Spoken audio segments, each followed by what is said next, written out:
ultimately balance is getting to a point where I think there's no clock.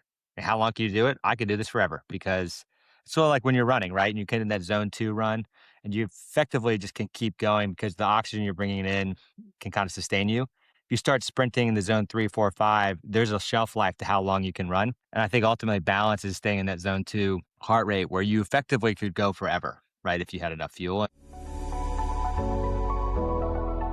Welcome to A Founder's Life. I'm your host, Leo Gestetner. On this show, we dive into the real stories behind the highs and lows of entrepreneurship and how we pursue a more balanced and meaningful life along the way. This podcast is sponsored by Thanks, helping founders like us scale with reliable remote talent. Email founders@thanks.com, that's THANKZ.com, with the subject line A Founder's Life, and you'll receive preferred pricing. I'm excited today to be joined by Carl Clements. Carl, thank you for joining. Would you like to introduce yourself to the audience? Sure. Well, thanks for having me, Leo. It's good to talk to another founder. It's a lonely world out there, highs and lows. But I'm Kyle, live in Atlanta, Georgia. I've got 3 daughters under 5, got a dog, and I'm the founder and CEO of Quipli. We are an equipment rental software serving the 10,000 independent equipment rental companies in the US and Canada. Been running the company about 5 years and moving more into AI now. And it's been awesome. My background before this, I've been part of other startups, 3 other startups as an early employee. All 3 exited: Zuby, Clutch, and Uber. So I've been part of the startup ecosystem for 15 years and wanted to start my own 5 years ago after taking all those lessons myself. So I've got the bug. I'm addicted to it. And for better or worse, this is my life. Love that. And talk to us a little more about that journey. So you mentioned some of the companies that you worked with, but talk to us a little more about that journey that brought you to where you are today. Yeah, when I was in college, I was studying civil engineering. I did an internship and I was like, man, I do not want to be a civil engineer. And it was kind of like a existential crisis of like, what am I going to do with my life? And I spent another summer interning with a small business owner, and he had a kayak company and he was throwing all this excess kayak material away in the trash. And I asked him on my first day, I said, hey, can I take some of this material and recycle it and start building some product lines? So we built some dog collars, wallets. And that first week, me working there, we started a company called Reboat. And that company lasted less than 9 months, did not generate a lot of revenue. We were not profitable. We shut the company down, but I loved it. And I said, this is what I want to do with my life. I want to build companies. And for me at 22 years old, you could start a company really at any age. I felt like I wanted to go learn as an apprentice. So that's what I spent the next 8 or 9 years doing, working for 3 venture-backed companies. All 3 of them were in the automotive space. So Zuby was a telematics company that was acquired by TSD. Worked at Clutch as a vehicle subscription service. So rather than buying or leasing a car, you could subscribe to a fleet of cars. And that company was acquired by Cox Automotive. And then I went to Uber right before the IPO. I was there for about 1.5 years. So all 3 were in the automotive tech space. I was 29 years old and I was like, I don't know if there's ever a good time to start a company. COVID was happening and I tried to rent something online from an equipment rental national company. And it was a terrible experience. And I said, man, if these guys can't do it, what are the independents doing? So we started building online renting websites for rental companies. And that turned into, hey, can you build us the full software? And I don't know if we were smart enough or stupid enough to do that. So that's how we kind of got into building the full ERP system we've been doing now for several years. It's kind of just one thing left to another. And I think ultimately I knew at 22 years old what I wanted to do, and I wanted to do it and learn it the right way. I think the biggest jump and the biggest scary part was saying, all right, it's been 8 years. I've been learning. Now, when are you going to be the founder to take the jump? Right. And that was the part of like no return. That was the scary point. Wow. Sounds like a great story, a great journey. And you managed to make some of the mistakes on other people's dimes. Exactly. And so then talk to us about family. So 3 daughters under 5, that's a handful. Yes. Yeah. Full life. I've had all three girls are younger than Quipli somehow, which still feels like my original baby and still very young itself. But, family is super important to me, more important than work. As important work is to me, family is the most important thing. And I didn't want to have the trade-off of, can I start a company or can I have a family? And I think if you do it right and you're patient, you can do both. And that's what I prioritize. So I'm not trying to be Elon Musk and work 30 hours a day and go crazy. I mean, I work hard, but like family's a big part of that. One thing that I've done that's helped is, we started the company during COVID, so everybody was remote, but we stayed remote. And not everybody likes that. And it's hard to get the right people. But part of that is I get to be around my kids. So I've seen all 3 of them take their first steps at home. And some of those are during the workday. You go in at 12 o'clock, eat lunch with my family. So I'm in my back house here where I work. But I think that, work-life balance is, I think more of it about is an integrated life. And I ultimately want to be the same person at work as I am with my family, and they are very intertwined. It's hard to separate the two sometimes. But for me, one of the practical things is being able to work remote, work from home, and the main reason I do that is to be around my family. Yeah, I had nothing quite like that in spending the time with the kids. And talk to us about health. So, again, I often talk about sort of mental health, physical health, nutrition, sleep, whatever, however it looks for you. Talk to us about sort of how your health journey is. Yeah, I think we've talked previously. I think you're another marathon runner. You're doing the global marathons. I mean, for me, like if you think about the big rocks, like I think family is important. Honestly, I would say maybe even more important in a weird way is your own health because if you're not with full cup and rested and your best self, you can't serve other people well, right? I think you got to take care of yourself before you can take care of your family, and then you can take care of your employees, and then you can take care of your community, and then the world. You got to do that right. I think I do. For me, ultimately starts with my health, and I sleep 8 hours every single night. I exercise every day. I eat okay, but for me, like health is if you're not balanced in your health, then I have not been my best self when I'm not that. So for me, I really like to run. I'm not the best runner in the world, but I run 6 days a week. No phone, no headphones, usually about 45 minutes or an hour. And that's my time where I can be alone. The world can't reach me. I can get my physical health. But the number one benefit for me is the mental side of things. And I think my doctor told me, she was like, if you weren't running every day, you'd be on 10 different medicines for anxiety and depression, all these things. But like exercise to me really is the miracle drug.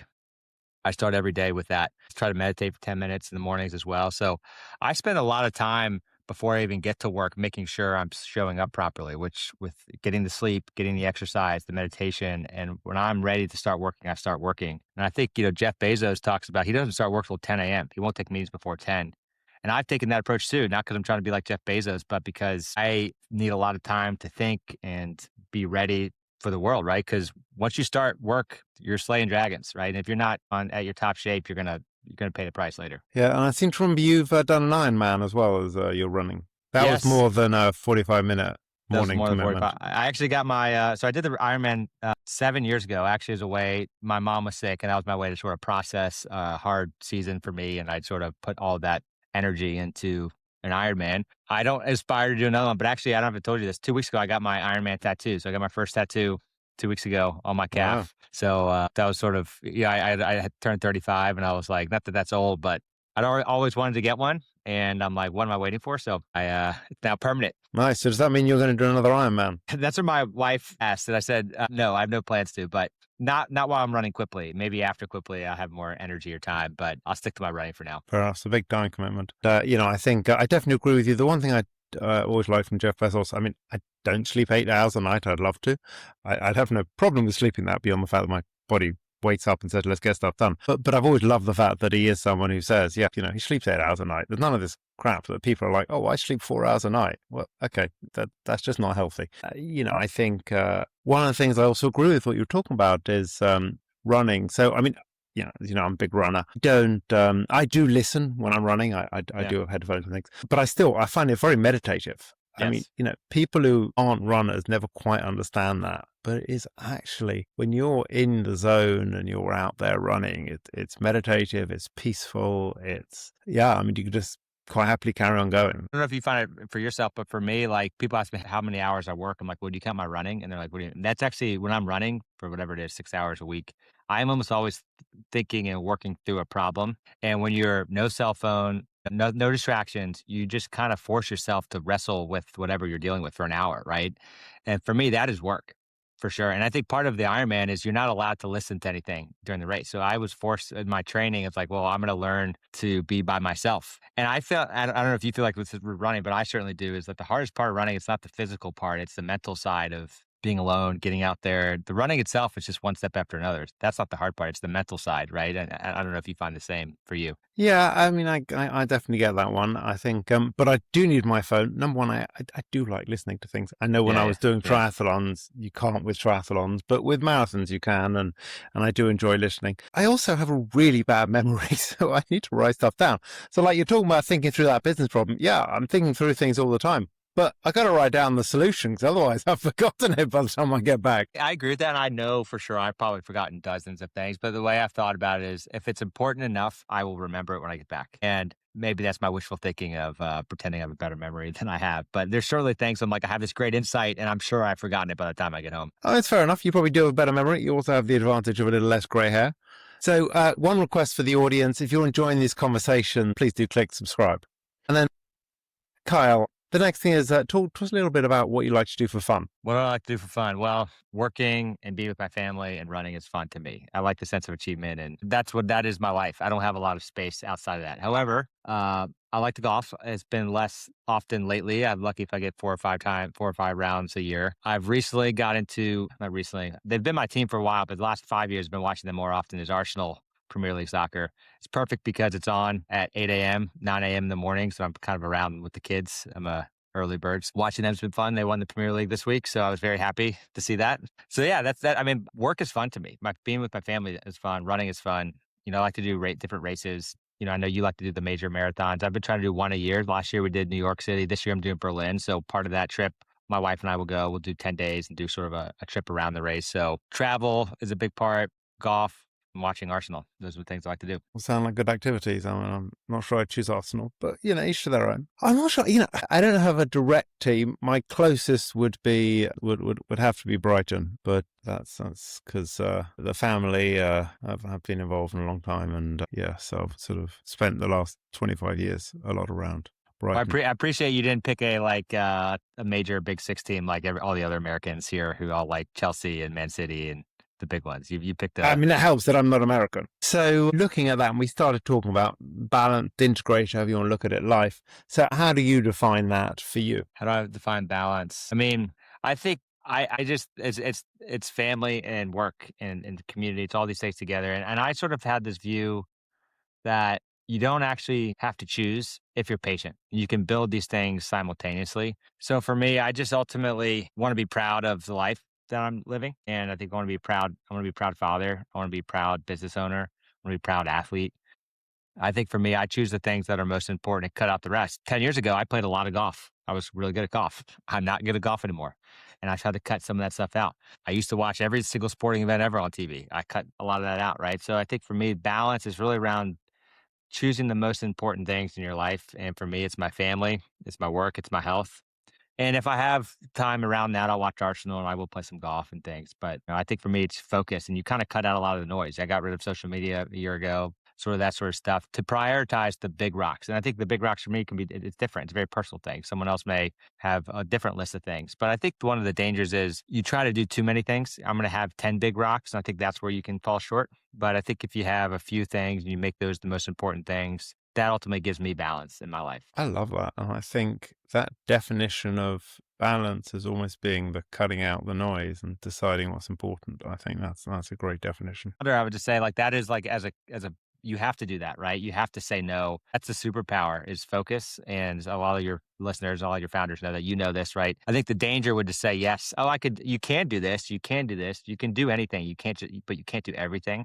And I think that's the hard part is, when I was 22 as an aspirational founder, I'm going to do 10 businesses at once, right? And you're lucky if you could do one thing well, right? So I think the focus part is super important. It's very true. I remember my first business that I had employees a long time ago. In fact, I was 21, 22. And the first piece of advice someone ever gave me is, you need to hire people and you need to let them make mistakes because you can't do everything yourself. Yeah, you can't grow a business. I talked to a founder last week. We're sort of started at the same time. We've been peers, and our styles are very different. I'm very hands off, and I have a team and trust the team, and I expect and want them to make mistakes. And he asked me, he's like, how do you deal with your team making mistakes? I'm like, what do you mean? They have to make mistakes. If they're not making mistakes, then they're not pushing, right? And he's now learning that process, the white knuckle. I'm going to do every single job my way. I'm going to do everything. That can work, but you're not going to scale that. The size of the company is directly limited to how many hours you can work, right? If we go back to the balance perspective, how do you build a company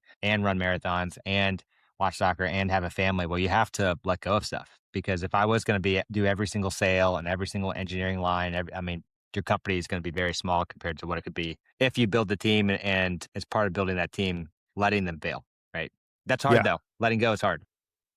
Yeah, agreed. He's probably does not have a very balanced life. He's probably pretty stressed. Well, he told me that. He's like, I'm white knuckling. I've got another 6 to 12 months of this left. And I'm like, that's not great for his company, right? Ultimately, balance is getting to a point where I think there's no clock.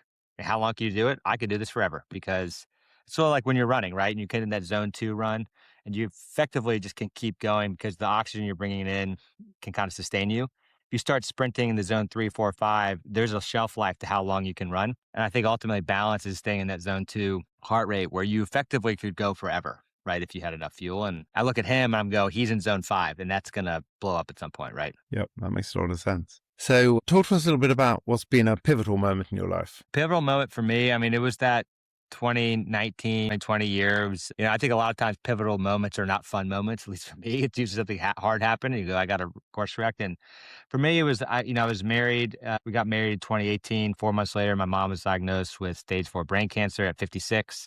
She had less than a year to live. So we went to DC. We moved to DC, worked at Uber for a year. I did the Ironman. I was kind of like just kind of living life. The pandemic happened and our whole team was laid off from Uber at that time. And just kind of the series of events in the 12-month period. I was married, I did an Ironman, I moved, started a job, laid off, and my mom passed away. And it was like, that is like, you talk about at 29, why did I ultimately decide to start the company? Well, I just kind of got to this perspective of life is going really fast and life is short. And if you have dreams in life, you got to go for it. So all of those things together set me up to say, okay, I'm ready to go. And I rented that piece of equipment at that time. And so everything came together and I made the leap to start Quipli. But it was that series of things where for the first time in my life, I dealt with a series of setbacks that was really hard. And I think you kind of have to choose how you react to it. And there was a period of depression and just really hard, thoughts about, just being in a hard space. But I think ultimately inspired me to go for these goals, right? And ultimately took that really hard season and made it something beautiful. Honestly, it's something that I can be proud of. I love that. And what is one piece of advice you would give to an aspiring entrepreneur? One piece of advice, I mean, I could another, as you know, there's 1,000 things you could say. I think for me, like we talked about for my family, we're talking about our kids are learning to swim right now. They're just swimming and they don't want to go. They don't like it. They're scared to put their head in the water. And I told them same thing my dad told me growing up. There are 3 things: do your best, do what's right, and treat others the way you want to be treated. And I think ultimately that's how I think about life and swimming and whatever. So for the kids, I told them this morning, like, you got to do your best. I don't care if you're the best swimmer or the worst swimmer, but show up and do your best. Do it the right way and treat other people with respect. So I don't know. That's not specific business advice for a founder, but that's how I like to live my life. And that's probably what I would say. Good advice. And flashback to me teaching my kids to swim many, many years ago. Like it's tough. They don't like the water. It is pretty scary though. You think about it as a kid, jumping underwater for the first time, putting your face in the water. It's not like a natural thing. And, 3 years old, you got to be brave. Yep. And as an entrepreneur, you got to be brave. It's not very different.